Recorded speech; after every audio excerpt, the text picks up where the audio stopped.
ಕನ್ನಡ ನಾಡು, ಇದು ಕನ್ನಡಿಗರ ನಾಡಿಮಿಡಿತ.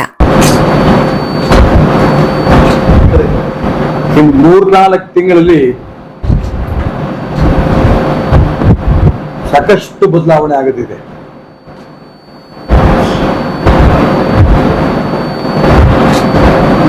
ಇವತ್ತಾನೇ ಮುಖ್ಯಮಂತ್ರಿಗಳ ಬೆಂಬಲಿಗರು ಅಂತ ಹೇಳ್ಕೊಂಡಿರಂತ ಅನೇಕ ಮಂತ್ರಿಗಳು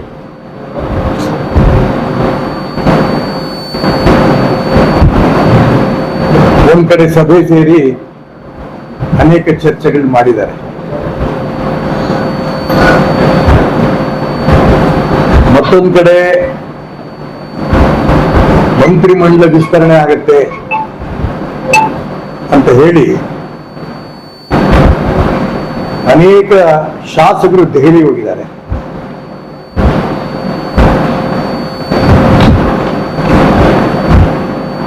ಮಾನ್ಯ ಡಿ ಕೆ ಶಿವಕುಮಾರ್ ಅವರು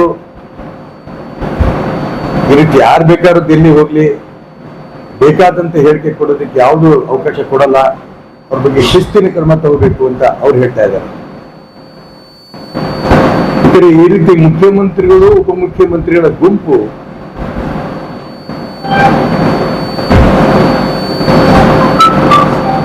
ನಿರೀಕ್ಷೆ ಮೀರಿ ಶಿಸ್ತಿಗೆ ಬೆಲೆನೇ ಕೊಡದೇ ರೀತಿ ಪ್ರಯತ್ನ ನಡೆಸ್ತಾ ಇದ್ದಾರೆ. 3-4 ತಿಂಗಳಲ್ಲಿ ಅದು ಸ್ಫೋಟಕ ಆಗುತ್ತೆ, ಬಹಿರಂಗ ಆಗುತ್ತೆ. ರಾಜ್ಯದ ರಾಜಕಾರಣ ಸಾಕಷ್ಟು ಬದಲಾವಣೆ ಆಗದಿದೆ. ಈ ಮಧ್ಯೆ ದಾವಣಗೆರೆ ಉಪಚುನಾವಣಾ ಸಂದರ್ಭದ್ದು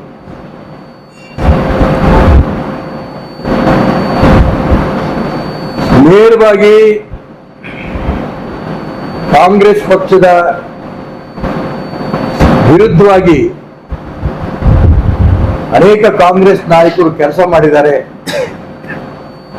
ಅನ್ನುವಂಥ ಬಹಿರಂಗ ಹೇಳಿಕೆ ಪತ್ರಗಳು ಕೇಂದ್ರ ನಾಯಕರಿಗೆ ಹೋಗಿರುವಂತ ಸಂದರ್ಭದಲ್ಲಿ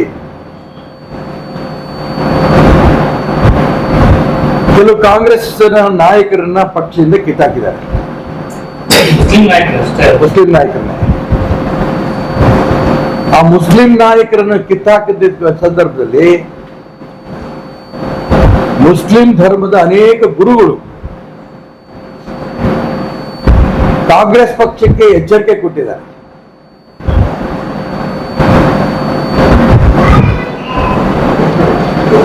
ಯಾರ್ಯಾರನ್ನ ಕಿತ್ತಾಕಿದ್ರೆ ಅವ್ರನ್ನ ತಕ್ಷಣ ವಾಪಸ್ ತಗೋಬೇಕು, ಇಲ್ಲ ಅಂತಂದ್ರೆ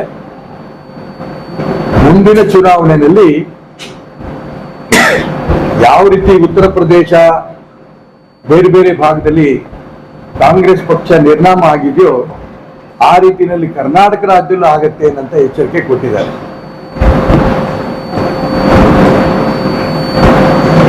ಆದ್ರೆ ಅದಕ್ಕೆ ಒಬ್ಬ ಕಾಂಗ್ರೆಸ್ ನಾಯಕರು ಕೂಡ ಮುಸ್ಲಿಂ ನಾಯಕರು ಮುಸ್ಲಿಮರ ಧರ್ಮಗಳು ಈ ರೀತಿ ಹೇಳಿಕೆ ಕೊಟ್ಟಿರೋದನ್ನ ಕೇಂದ್ರದ ನಾಯಕರು ಯಾರು ಇದನ್ನು ಖಂಡನೆ ಮಾಡಿಲ್ಲ.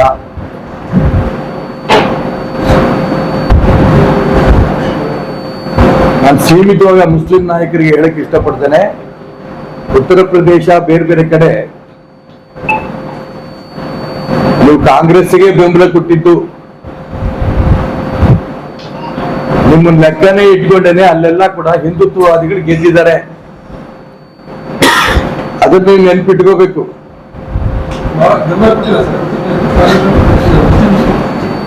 ಮುಸಲ್ಮಾನರು ಬಿಜೆಪಿ ಬಿಟ್ಟು ಎಲ್ಲ ಪಾರ್ಟಿಗೂ ಬೆಂಬಲ ಕೊಟ್ಟಿದ್ದಾರೆ. ಹೌದು. ಮತ್ತೆ ಅನೇಕ ಕಡೆ ಇಡೀ ದೇಶದಲ್ಲಿ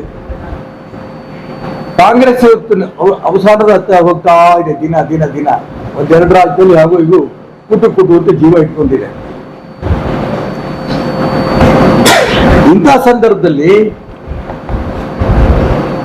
ಕಾಂಗ್ರೆಸ್ಸಿನ ನಾಯಕರು ಮುಸಲ್ಮಾನರು ಕಾಂಗ್ರೆಸ್ಸಿನ ವಿರುದ್ಧ ಕೆಲಸ ಮಾಡಿದ್ದಾರೆ, ಅವ್ರ ಬಗ್ಗೆ ಶಿಸ್ತು ಕ್ರಮ ತಗೊಂಡಿದ್ದೀವಿ ಅಂತ ಹೇಳ್ತಾ ಇದ್ದಾರೆ. ಆ ಮುಸಲ್ಮಾನರು ಯಾರ ಮೇಲೆ ಶಿಸ್ತು ಕ್ರಮ ತಗೊಂಡಿದ್ರು ಜಬ್ಬಾರ್ ಅವರೆಲ್ಲ ಹೇಳಿಕೆ ಕೊಡ್ತಾರೆ. ಮುಸಲ್ಮಾನರ ಮೇಲೆ ಯಾಕೆ ನೀವು ಶಿಸ್ತು ಕ್ರಮ? ಹಿಂದೆ ಶಾಮನೂರ್ ಶಿವಶಂಕರಪ್ಪನವ್ರು ನೇರವಾಗಿ ಶಿವಮೊಗ್ಗದಲ್ಲಿ ಹೋಗಿ ಭಾರತೀಯ ಜನತಾ ಪಾರ್ಟಿ ಅಭ್ಯರ್ಥಿನ ಗೆಲ್ಲಿಸಿ ಏನಂತ ಮಾತನ್ನು ಹೇಳಿದ್ದಾರೆ. ಅವಾಗ ಅವ್ರ ಮೇಲೆ ಶಿಸ್ತಿನ ಕ್ರಮ ಯಾಕಿಲ್ಲ? ಎಲ್ಲ ಉದಾಹರಣೆಗಳು ನಾನು ಯಾಕೆ ಕೊಡ್ತಾ ಇದ್ದೀನಿ ಅಂದ್ರೆ, 4ನೇ ತಾರೀಕು ಈ ಉಪಚುನಾವಣೆಗಳು ಮತ್ತು ಬೇರೆ ಬೇರೆ ರಾಜ್ಯದ ಚುನಾವಣಾ ಫಲಿತಾಂಶ ಬರೋದಿದೆ. ಅಲ್ಲಿಂದ ಕಾಂಗ್ರೆಸ್ ಪಕ್ಷದ ರಾಜಕೀಯ ನಾಟಕ ಬಹಳ ಜೋರಾಗಿ ನಡೆಯುತ್ತೆ. ಕರ್ನಾಟಕ ರಾಜ್ಯದಲ್ಲಂತೂ ರಾಜಕಾರಣದಲ್ಲಿ ಸಾಕಷ್ಟು ಬದಲಾವಣೆಗಳನ್ನ ನಾವು ಕಾಣಲಿದ್ದೇವೆ. ನೋಡ್ಬೇಕು, ಅದಕ್ಕೆ ಬದಲಾವಣೆ ಅಂತ ಯಾವ್ದು ಸ್ಪೆಸಿಫಿಕ್ ಇದೆ ಅಂತ ನಾನು ಹೇಳಕ್ ಬರಲ್ಲ. ಸಾಕಷ್ಟು ಕಾಂಗ್ರೆಸ್ ಇಡೀ ದೇಶದಲ್ಲಿ ಅವಸಾನದ ದಿಕ್ಕಲ್ಲಿ ಹೇಗೆ ಹೋಗಿದೆಯೋ ಕರ್ನಾಟಕ ರಾಜ್ಯದಲ್ಲೂ ಆ ದಿಕ್ಕಲ್ಲಿ ಹೋಗುತ್ತೆ. ಸಿಎಂ ಬದಲಾವಣೆ ಆಗ್ಬೋದು ಗೊತ್ತಿಲ್ಲ ನಾವು ಯಾವುದಕ್ಕೆ. ಇನ್ನು ನಮ್ಮ ಕರ್ನಾಟಕ ರಾಜ್ಯದ ಹಿರಿಯ ರಾಜಕಾರಣಿಗಳು ಎಎಸಿ ಅಧ್ಯಕ್ಷರು ಮಲ್ಲಿಕಾರ್ಜುನ್ ಖರ್ಗೆ ಅವರು ದಿನೇ ದಿನೇ ಅವ್ರು ಕೊಡ್ತಾ ಇರುವಂತ ಹೇಳಿಕೆಗಳು ಬಹಳ ಹಾಸ್ಯಾಸ್ಪದ ರೂಪದಲ್ಲಿ ಆಗ್ತಾ ಇದೆ. RSS ಬಗ್ಗೆ ವಿಷಸರ್ಪ ಇದನ್ನು ಕೊಲ್ರಿ ಎಂದರು. ನರೇಂದ್ರ ಮೋದಿ ಅವ್ರ ಬಗ್ಗೆ ಭಯೋತ್ಪಾದಕ ಅನ್ನಂತ ಪದಗಳು ಬಳಸ್ತಾ ಇದ್ದಾರೆ. ನಿಜಕ್ಕೂ ಅವರೊಬ್ಬ ಸಜ್ಜನ ರಾಜಕಾರಣಿ ಏನಂತ ಮಾತು ನಾನಂತೂ ನಂಬಿದ್ದೆ. ಈಗಲಾದ್ರೂ ಕೂಡ ನಾನು ಅವ್ರಿಗೆ ಪ್ರಾರ್ಥನೆ ಮಾಡ್ತೇನೆ, ಇವತ್ತು ನಿಮಗೆ ಚುನಾವಣಾ ಆಯೋಗದಿಂದ ನಿಮಗೆ ನೋಟಿಸ್ ಬಂದಿದೆ. AICC ಅಧ್ಯಕ್ಷರಾಗಿ ಚುನಾವಣಾ ಆಯೋಗದಿಂದ ನಿಮಗೆ ನೋಟಿಸ್ ಬಂದಿರೋಂಥ ಸಂದರ್ಭದಲ್ಲಿ ಒಬ್ಬ ಆದರ್ಶ ರಾಜಕಾರಣಿಯಾಗಿ ನೀವು ನಿಮ್ಮ ನಡವಳಿಕೆ ಇರಬೇಕಾಗಿತ್ತು. ನಿಮ್ಮನ್ನು ನೋಡಿ ಇಡೀ ದೇಶದ ಯುವಕರು ರಾಜಕಾರಣ ಕಲಿತಾ ಇದ್ದಾರೆ. ಈಗಲಾದರೂ ಕೂಡ ಚುನಾವಣಾ ಆಯೋಗ ನೋಟಿಸ್ ಕೊಟ್ಟಿರೋಂಥ ಸಂದರ್ಭದಲ್ಲಿ ಯಾಕಂದ್ರೆ ನರೇಂದ್ರ ಮೋದಿ ಜನಪ್ರಿಯತೆಯಲ್ಲಿ ಇವತ್ತು ಇಡೀ ಪ್ರಪಂಚದಲ್ಲಿ ಮೊದಲನೇ ಸ್ಥಾನದಲ್ಲಿ ಇದ್ದಾರೆ. ಅವ್ರ ಬಗ್ಗೆ ನೀವು ಕೊಟ್ಟಿರಂತ ಕೀಳು ಮಟ್ಟದ ಟೀಕೆ, ಭಯೋತ್ಪಾದಕ ಅನ್ನಂತ ಟೀಕೆನ ಇಡೀ ದೇಶ ಯಾರು ಒಪ್ಪಲ್ಲ. ಹಾಗಾಗಿ ತಕ್ಷಣ ಈ ದೇಶದ ಕ್ಷಮೆ ಕೇಳಬೇಕು.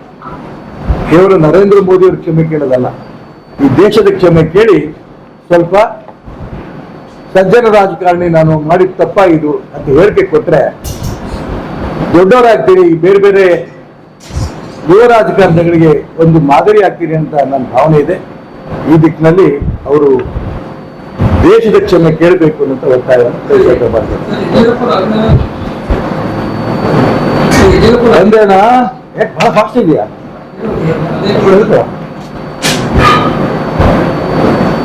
ಈ ದೇಶಕ್ಕೆ ಸ್ವತಂತ್ರ ಬಂದಾಗಿಂದ ಅತಿ ಹೆಚ್ಚು ವರ್ಷ ಕಾಂಗ್ರೆಸ್ ಆಡಳಿತ ನಡೆಸಿತು. ಮಹಿಳಾ ಮೀಸಲಾತಿ ಬಗ್ಗೆ ಅವರ ಅಧಿಕಾರದಲ್ಲಿ ಇದ್ದಂತ ಸಂದರ್ಭದಲ್ಲೂ ಬೆಂಬಲ ಕೊಡಲಿಲ್ಲ. ಮೋದಿ ಸರ್ಕಾರ ಅದನ್ನು ತರಬೇಕು ಅಂತ ಹೊರಟಾಗಲೂ ಕೂಡ ಅದನ್ನು ವಿರೋಧ ಮಾಡಿದ್ರು. ಇದು ಇಡೀ ದೇಶದ ಮಹಿಳಾ ಕುಲಕ್ಕೆ ಮಾಡಿದಂತ ಒಂದು ಅಪಮಾನ. ಮೇಲ್ನೋಟಕ್ಕೆ ಮಹಿಳೆಯರ ಮೀಸಲಾತಿ ಬೇಕು, ಮಹಿಳೆಯರ ಮೀಸಲಾತಿ ಬೇಕು ಅನ್ನಂತ ಮಾತು ಹೇಳುದು, ಅವಕಾಶ ಸಿಕ್ಕಂತ ಸಂದರ್ಭದಲ್ಲಿ ಆ ಬಿಲ್ ಅನ್ನು ವಿರೋಧ ಮಾಡುದು, ಇದು ಖಂಡಿತ ಇದು ಒಳ್ಳೆ ಲಕ್ಷಣ ಅಲ್ಲ. ಇಡೀ ದೇಶ ಸಂತೋಷ ಪಡ್ತಾ ಇತ್ತು ಮಹಿಳಾ ಮೀಸಲಾತಿ ಆಗತ್ತೆ. ಇಂಥ ಸಂದರ್ಭದಲ್ಲಿ ಆ ಬಿಲ್ ಬಿಡಿಸಿದ್ದು ನಿಜಕ್ಕೂ ದೊಡ್ಡ ಖಂಡನೀಯ. ಆದಷ್ಟು ಬೇಗ ವಿರೋಧ ಪಕ್ಷ ಆಗಿರಂತ ಕಾಂಗ್ರೆಸ್ ನಾಯಕ ರಾಹುಲ್ ಗಾಂಧಿ ಅವರು ಅವರೆಲ್ಲ ಪಕ್ಷದ ಬೇರೆ ಬೇರೆ ಪಕ್ಷದ ವಿರೋಧ ಪಕ್ಷದ ಜೊತೆ ಮಾತುಕತೆ ನಡೆಸಿ ಮತ್ತೊಮ್ಮೆ ಆ ಬಿಲ್ ಅನ್ನ ತರಂತ ಪ್ರಯತ್ನ ನಡೆಸಿ ಗೆಲ್ಲಿಸಬೇಕು, ಮಹಿಳೆಯರಿಗೆ ಅವ್ರ ಹಕ್ಕನ್ನು ಅವ್ರಿಗೆ ಕೊಡಬೇಕು ಅಂತ ಒತ್ತಾಯ ಸಂದರ್ಭದಲ್ಲಿ ನಾನು ಮಾಡ್ತೇನೆ. ಚಿತ್ರದುರ್ಗದಲ್ಲಿ ಏನೋ ಉದ್ಘಾಟನಾ ಸಮಾವೇಶ ಏನ್ ಗೊತ್ತಿಲ್ಲ, ಪೇಪರ್ ನೋಡಿದೆ, ನನ್ಗೆ ಯಾರು ಕರೆದಿಲ್ಲ, ನೋಡೋಣ ಅಂತ ಸಂದರ್ಭ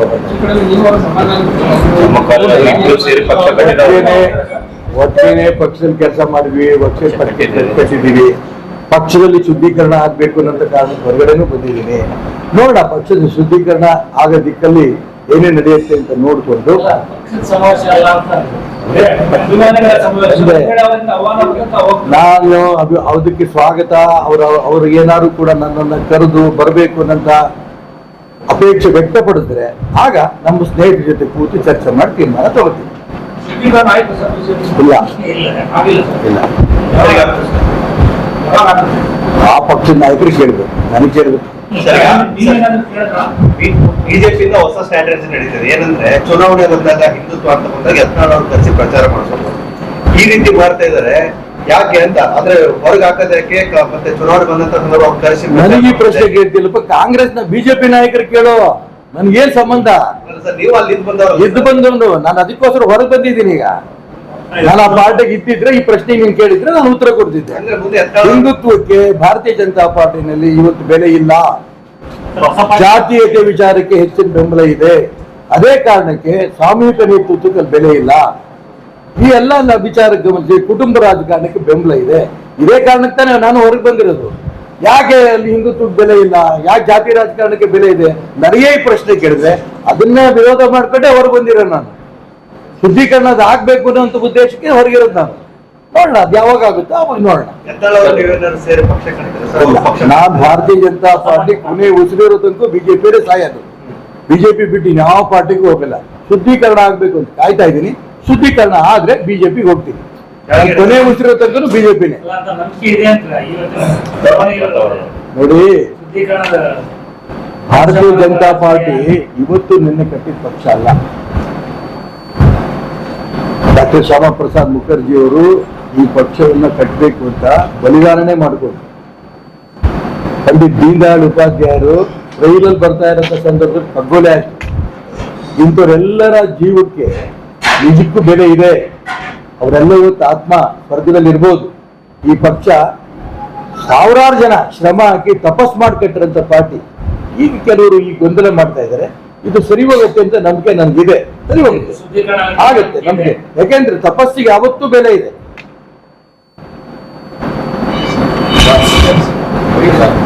ರೈಟ್ ಸರ್.